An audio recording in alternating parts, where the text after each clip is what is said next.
Hello, everyone. Reflect and reset on Mondays. Yes, we changed it up a little bit, guys. So Yeah, we're going to try this out. And we want to thank you, as always, for supporting us. And I'm sure that you're going to get used to the new time for the show. true. It's probably better also because the week gets so crazy. So Mondays are a good day for hopefully for everybody. And then Maria, you're going to do your I'm going to do reflezione on Maria Reflexiones con Maria on on Wednesdays. Wednesdays. And it's actually a lot better for me because I have a hard time adjusting to the Spanish language coming out of the weekend. Isn't it crazy? It's my brain. It's still thinking in Well, English. I tease you that English is not your first language And and Spanish is not your first language. So She doesn't have a first my language. first language is the language of love. That's my first language. So we have a very important show today, a very serious topic, and we have a special guest, which Gina is going to do the introduction, and we're going to get the show started. Yeah, because it's going to go fast. So I'd like to introduce Dr. Adit Shiro, who is a clinical psychologist. And we're going to talk a lot about what's happening during COVID with domestic violence and child abuse and the things that actually happen behind closed doors. And now these kids are locked into the house and don't have an escape, and they're being victimized. So first of all, hello, nice to see you again. We had you on our show a while back.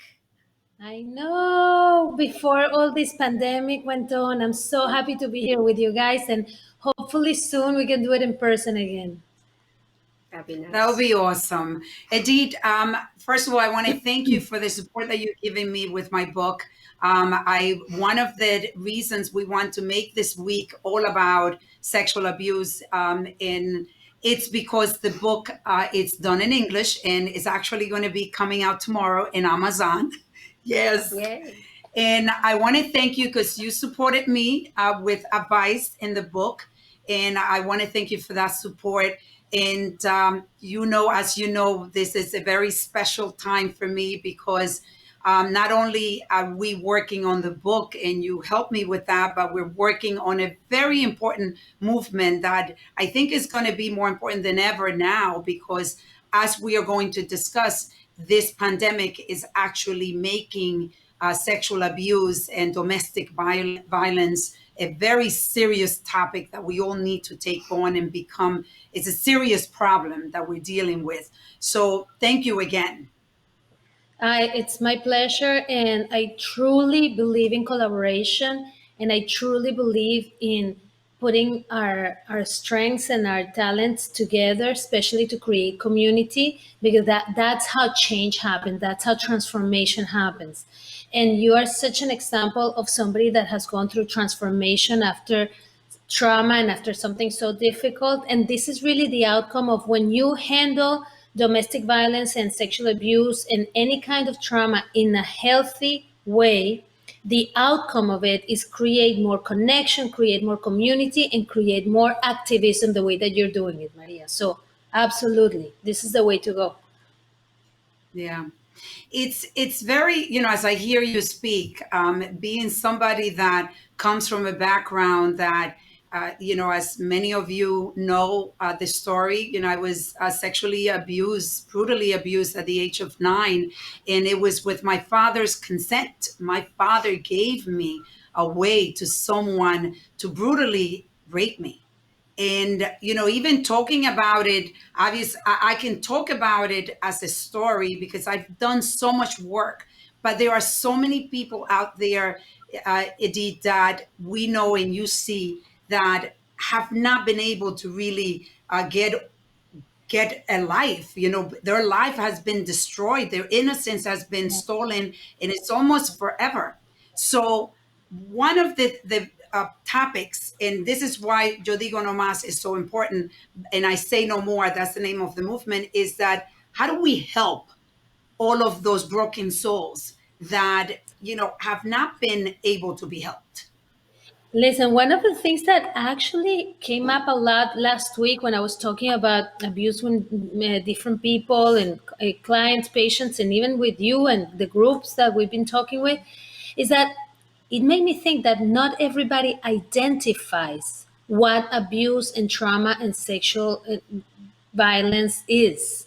So it might have been happening to you. People experience pain and suffering, and they know there's something wrong, but they don't even have the language to say, I am being sexually abused, or I am living in a domestic violence environment, or children are being emotionally or physically abused and are not, that's not being identified. So the very, very first thing, spreading this information, allowing people to put together the experience that they're having with the language in order to identify, yes, I am being sexually abused, or this is an experience that I've had, or I'm carrying this trauma with me that it's making me act in different ways in all my relationships, is super important to begin with.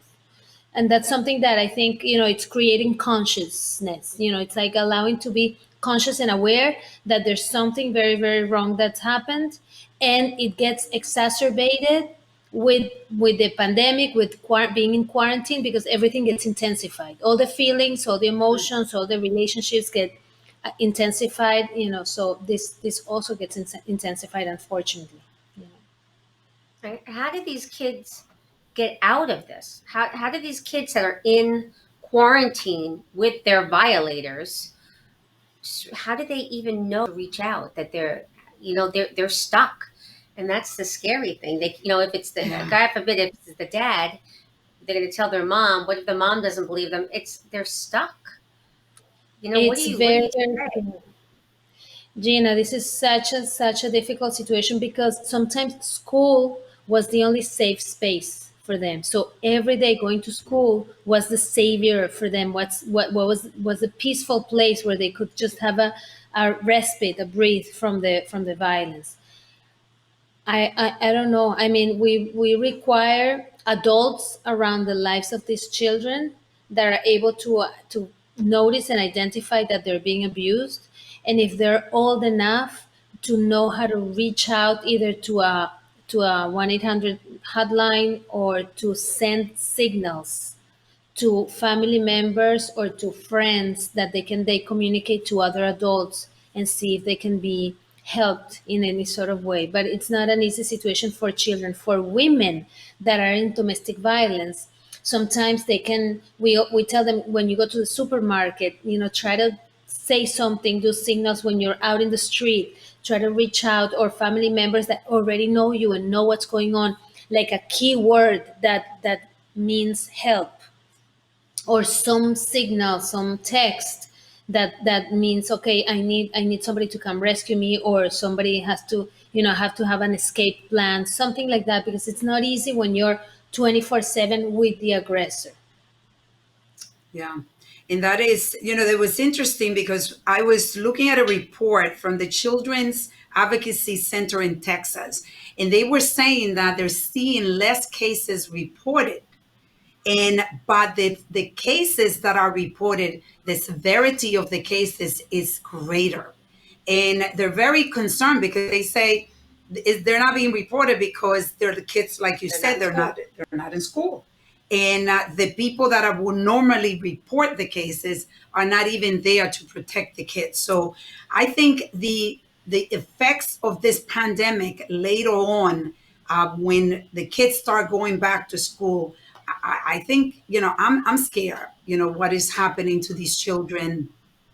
Yeah, and that's why we cannot act in isolation, Maria, because one of the things that we know is that connection and community is extremely important. So these kids are not just the children of the two parents, or whatever, one parent that they live with.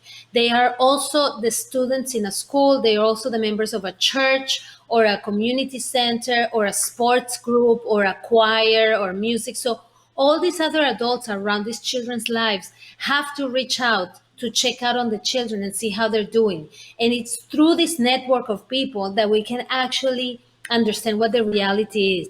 And that's something that maybe by creating more awareness into what's happening, teachers can reach out into the homes and say, how is my kid doing? How's the student doing? Different advice that we can actually give to other adults, the coach, the teacher, the music teacher, the anybody in the community, the community leader that is around, the el cura, el papa,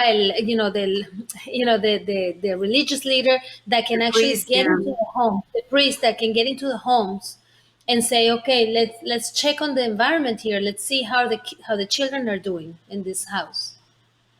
And these children, I'm assuming, are not doing Zoom. Like, I know that a lot of the classes were doing Zoom classes with their students and their teachers. I'm assuming that some of the kids we're talking about don't have access to the Zoom type of Yeah, I conversations think with their teacher, that they there's can all visually kinds. see them.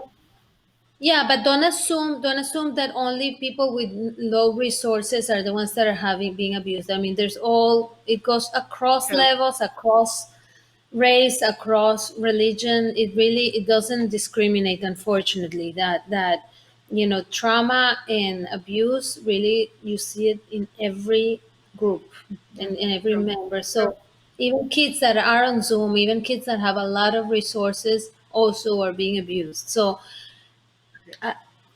yeah, we have to see how the communication continues to make this more clear for society, no?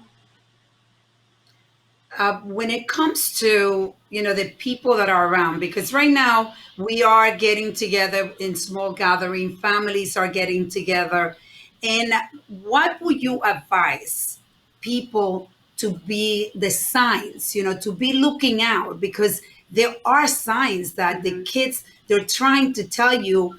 So if you can elaborate on that, I think it will be important for the people that are watching this show. Definitely. And Maria, that's something that you and I have talked about before. And not just talk about the children, but also the women or men that are being Yeah. abused. So, one of the major signs is like a shift in the mood. When you know somebody that usually has more energy, or somebody that is engaged and can communicate, and all of a sudden they seem shut down, they seem retreat, they seem repressed, they're more quiet than usual. That's a sign. When somebody changes weight drastically, they lose a lot of weight out of in a very short period of time. When somebody has black eyes, when they haven't slept, you see that they have signs of not having slept well. When somebody is very irritable, that there's some very little thing, they react very, very strongly, like out of proportion. When there's like stimulus or situations outside, and their reaction to different things, or something that is said, is overly reactive, it's disproportionate to the moment. These are all signs that the person is going through something very much more intense, and there's a big shift in children. Usually when you see them in school, these were the signs when they go to school and they come home, and their lunch boxes are full, and they're quiet. They don't tell you what's going on in the school setting. They really don't talk so much. They keep in the room for a long periods of time. When they're like, they used to bring friends over, they don't bring friends over anymore. When in women, when they don't reach out to their friends, let's say they have an ongoing conversation with their other girlfriends, and they get together with other girlfriends, and all of a sudden they cut communication, they become more quiet. Also physical signs, obviously, if you see like bruises that are like suspicious, that you say, where is that coming from? That's kind of weird, and they don't have a good explanation for it. These are all classic signs of abuse. I don't know, Maria, if you can think of any other that we've talked about. No, I think also gaining weight. Yeah, What do you think? Because I gaining think a weight. lot of women, yeah, gaining weight is an interesting one. It's an Yeah, extreme. gaining weight. Yeah, go ahead, go ahead. No, I'm saying it's an extreme. It's just a shift in personality from what's the norm usually is, right? I mean, if Also, you're but it's excessively not eating or not. it's not just that. Yes, there's the extreme of changing the habits of eating, or like there's something about the food that it's an emotional eating, so the anxiety and the fear makes you eat more. But also, from a more psychoanalytic or psychodynamic explanation, is that women that have been sexually abused, their bodies are so vulnerable and so invaded that they create like a shield around it. So the gain weight is a way of protecting men and women. That's a way of protecting their bodies and saying nobody's going to enter my space. So if you think about it, it's not just the compulsory eating or the anxiety eating, but it's also let me create a boundary, a physical boundary between me and the other person so it doesn't invade my body anymore. Yeah. You know, I'm listening to an Audible book, Gina, I've been sharing with Gina. It's called Radical Honesty. And it's a psychotherapist that talks about the importance of being honest, right? And I was just thinking as you were speaking how when you're raped, many of us don't tell the story. We create and we're lying. I mean, you know, we're lying because we are making believe that we're fine and that we are putting up a front and we are just eating, you know, the inside of us is being eaten by the trauma that we've gone through. And since we don't talk about it, it's like a slow death that creates major anxiety. I mean, I lived with anxiety for 15 years of my life where I felt like I couldn't breathe in the mornings. And it's something that you know that you're not telling people. And it took me 47 years to be able to tell even my nephews and nieces of the rape that happened to me, or even talking about the rape and saying I was raped, because most people are so uncomfortable even hearing that. And getting rid of that anxiety, that's why I think it's so important to be able to have a support system where you can start telling your story, that at least you could get some relief from even just telling the story. What do you think? Oh my dear, that's so important what you're saying, because it's not just that you make people uncomfortable when you tell your story. It's the shame, humiliation, and guilt that women carry with the experience of being raped. It's how am I going to even talk about this traumatic experience if people are not going to believe me? How am I going to talk about this if people are going to think that it's my fault, that I made it happen to myself? How am I going to talk about it if I'm going to discover that the person that raped me was none other than somebody super close to me? Let's say a father, a mother, a teacher, an uncle, a grandfather, so there's so much around it that is not just the experience of violation and the experience of rape. There's all the other elements that surround it, that are cultural and that are systemic, that are part of the family dynamics that come with it. And to overcome that guilt and to overcome that shame, it really takes a lot of courage. It takes a lot of courage to do that. That's why it takes 47 years to say something like that. Not only that, there's also the body protects itself, and it really stores the memories, the traumatic memories, in a different place in the brain. So they're not so easily accessed. So when people talk about something that they remember in the past, they can think about it, they can, look into their archives and see, okay, this is what happened to me.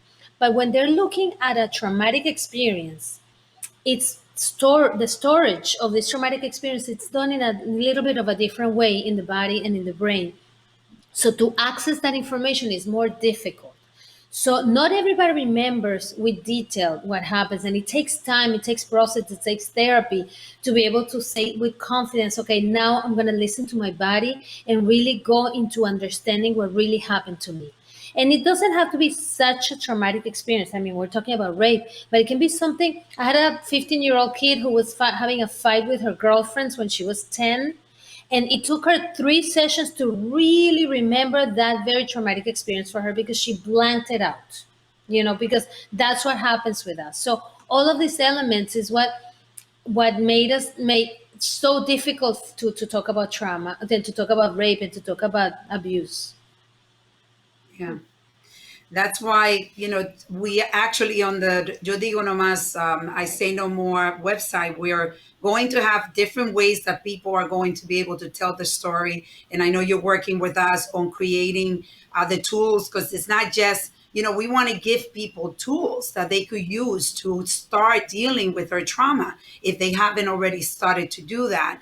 But to be able to tell your story in an anonymous way or confronting, you can say it like I'm saying it. I'm taking over the story, and obviously not everybody's ready to do that. I know this is something very personal. I've done a lot of work to get, to this space that I'm in, and I'm ready to do it. But even anonymously, I think it starts empowering you to be able to start dealing with it. I think it's the fear, being able to do it, without anyone knowing it's you, would take away that fear. To be able to start, like we were saying, start telling your story, but with no worries of your abuser, who you're probably living with, knowing that you are coming out. But is there a way? And this is actually a question for both of you. Is there a way to secretly or privately let you know who I am? Yes. Because when We're going to be creating that on the website that's and what's what's social needed. media. We have, our goal is to even TikTok, figure out a way to be able to allow kids to be able to report it. And this is definitely a real, vision, that, and a big one, but that we're taking on. Yeah. Because how do we help the kids or Anybody. anybody to be able to let people know that they can feel comfortable enough that I'm going to get help here? Right. I'm afraid because they're so afraid of being found out that they're telling their story, because I'm assuming that their abuse is going to be tenfold, you know, harder, and they're probably worried about that. So how do you do this anonymously but yet still get the help you need? And Gina, I really love what you're saying about the fear, because it's not just the fear of being caught and the fear of being abused tenfold, but also usually because the abuse happens with somebody that is very close to the family or to the person, there's mixed feelings with the person. If it's a father figure, a mother figure, a grandparent, they also have feelings of love for this person. So, in the same time that this person is being the abuser, is also the person that is providing for you, that is giving you love, that it's the adult in your life that you can rely on for a child, even for women in a couple.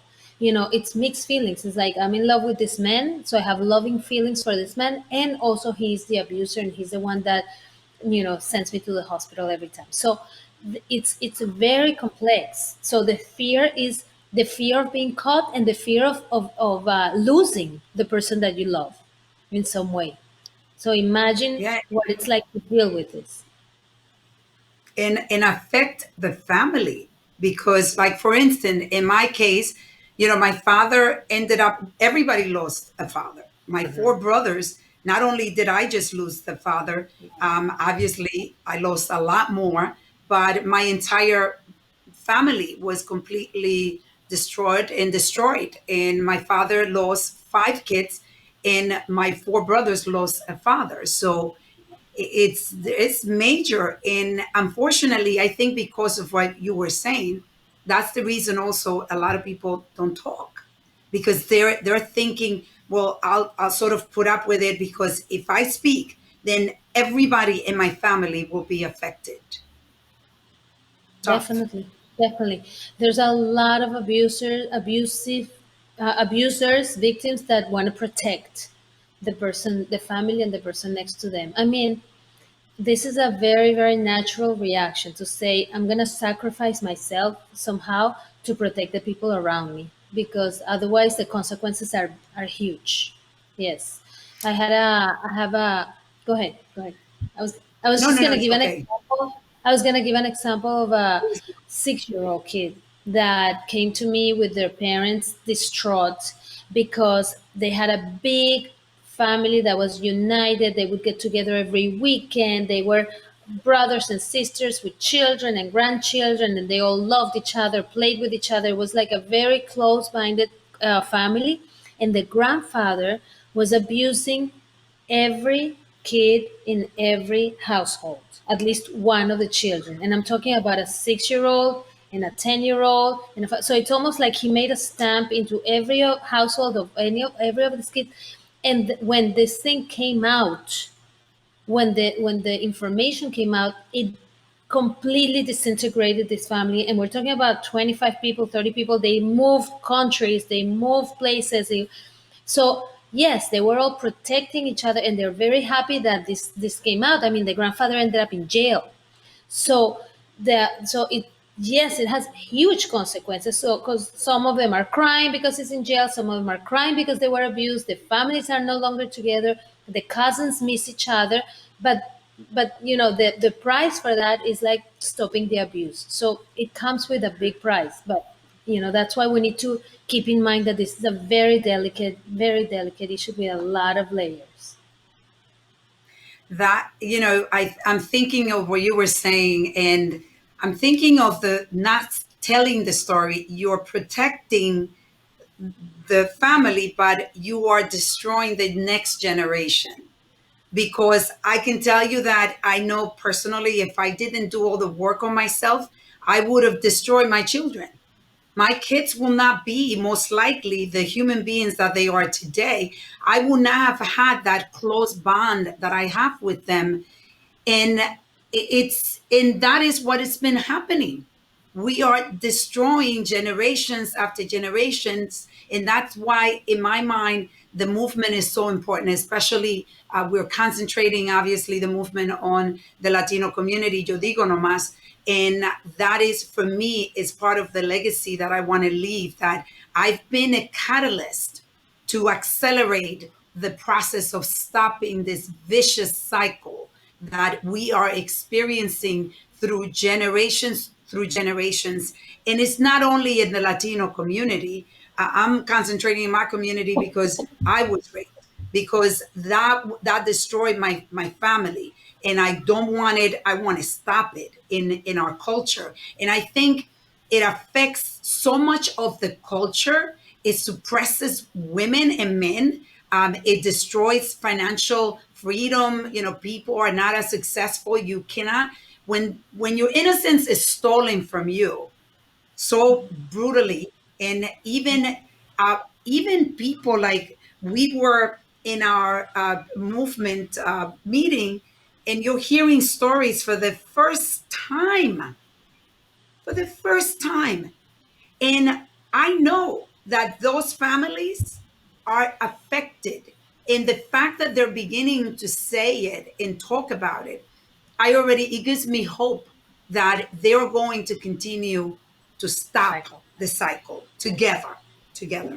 Yeah, trauma is a very, very contagious thing, and it does go from generation to generation, not just experientially, but also in the information in our genes. So the likelihood that a sexually abused woman will have a daughter that also experiences sexually abuse is high, Hmm. because there's some information that we pass along. And this goes from generation to generation in the same way that other kinds of traumas get passed along, and in the same way that alcoholism gets passed along in this way. So being aware of it and doing the work that you need to do, a lot like Maria is doing, it really stops that contagious vicious cycle from going from generation. And I really appreciate that, because it takes a lot of courage to do that. One of the awakenings for women, especially, and men, is when they see their children at the age that they were abused. So we have one woman that we know that when she had her daughter at 3 years old, which is when that woman started being abused, she started to see the mirror of herself and a reflection of what was happening to her, and started remembering, wow, when I was 3 years old, this was happening to me. When I was 3 years old, I was acting this way and that way. And it really awakened the memories, and she really started to talk about it and share it and find out and do some investigation into what happened with her when she was 3 and 4 and 5. And to protect herself and to protect the daughter, she went through this journey of like discovering her sexual abuse. So that's really meaningful. when we do that. And the last thing I wanted to add, with what Maria said about starting it in the Latino community right now, as big as I know that this is going to get, this is going to trickle into every community. It's not just going to be Latinos, because what you're starting right now is going to start this huge transition for everybody. Yeah. Because the African Americans, the Chinese, whoever, they're all going to ride on this coattail, because these type of movements, right, isn't just related to one society. It's going to end up being hopefully global. That's our goal. Yeah, it's going to be That global. this is something that we want to take global. That is why, I'm so excited that you have joined us, because this is the kickoff of getting ready for the movement. Because the idea is we are going to launch the movement September 10th. We have a lot going on. We haven't even announced it to the group. We finalized that date today. We have meetings every few days to be able to do this, and the idea is that we're going to take it. It's going to be a launch where everybody will be able to see it, no matter where you are. We have followers from Colombia, from Ecuador, from the Dominican Republic, from Puerto Rico, different places. So we are going to make a lot of noise, and we are just getting started with you on our show. Thank you so much. Yeah. Thank you, We thank you, and you have all my support for that, and I'm really part of this community, and we're making it bigger and bigger, and creating awareness, and helping and supporting people that have gone through this by example. This is how we get stronger, by creating connections and creating community, and speaking up, and definitely, I'm gonna be there to support this. I appreciate that. How do people get in touch with you? And by the way, I've recommended many people that are coming to you virtually, because I know you are in Florida right now, right? I'm in Miami right now, but and I go back and forth. I'm in New York a lot of the time, but I'm seeing everybody on Zoom and FaceTime mostly, also because of the pandemic. So they can always find me on Instagram is at Dr. Edith Shiro, which is dr.edith.shiro, and www.edithshiro.com. And my Facebook is also Dr. Edith Shiro. Yes, thank you. And that's my Beautiful. page. And also, you can find me on 917-723-8474. But to have to make an appointment or any consultations. And definitely, we're creating with Maria also. We're talking about creating groups, support groups, and making this accessible for a lot of people. So that's something that should not stop you from joining and from supporting and from being part of this community. Is it's really the reaching out and allowing people to speak up. That's awesome. Yeah, I'm extremely honored to be able to work with someone as qualified as you. I mean, your specialty is trauma, and that's why it's so important, your feedback when it comes to the website and everything we're doing. So, thank you for always being there to support our community, Adit. We're very honored to have you. Absolutely. Thank you. And Um, I do wanna, I actually wanna say that, important that what we're doing, it's also creating hope, because I do wanna emphasize the positive in all of this, and say, yes, as much as people have gone through extremely difficult situations, and people have been victims of domestic violence, and children have been abused and are being, it's true and it's horrible, but it's also true that there's a way out of this, and there's a positive outcome to this. There's hope. People have recovered. People have become stronger. People have come out of this better. And Maria, you're such a good example for that. And that's why talking about is not just like the painful and the suffering, but also the hopefulness and the beauty and the positive that we can create out of this as well. Thank you. And we want to thank Liliana that just sent us a Is that message. your Lily? Liliana, Oh, no. Lily. Oh, Liliana Garcia, thank you so much. And we also want to thank our producer, Henry. We want to see you. We okay. like See you, that. Henry. Yay! Henry, thank you so much for your support as well. And obviously, all of you, remember, if you like our show, like us. And the information on Edith, we're going to put it in the Yeah. feed of this show. It's on the comments now. Awesome. And remember that at Formé, Our mission is your help. And thank don't you. forget Mondays instead of Wednesdays. Yes. So tune in next Monday. Thank you, Bye, Edith. Adit. Thank Thank you, you. Bye. everyone. Take care. See you. Look at this.